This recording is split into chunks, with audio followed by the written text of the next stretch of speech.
Март 2023 година се навршват 60 години од почетокот на една нова политика во Република Бугарија. Политика на негирање на македонското малцинство. Политика која што испрати стотици луѓе во затвор. Стотици луѓе беа интернирани, други беа тепани, отпуштани од работа, дискриминирани и маргинализирани.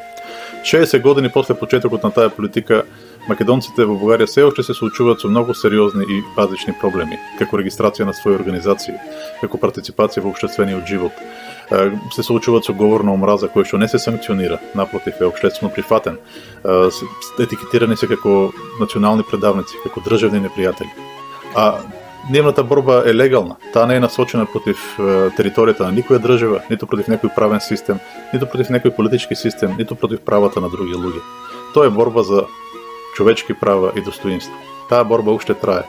Потребна ни е вашата помош, за да ја продолжиме оваа борба низ бугарските правни институции, низ европските правни системи, за одржување на македонските културни традиции во Бугарија.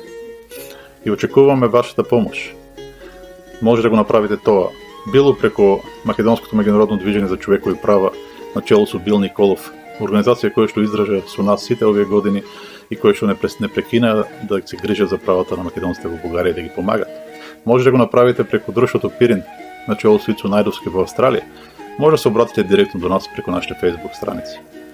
Време е за македонска солидарност, за да обстанат македонците во Бугарија да се изборат за базични човекови права. Јас сум Стојко Стојков, ко-председател на НОМО Илинден Пирин и ви се заблагодарувам за вашата помош и подршка.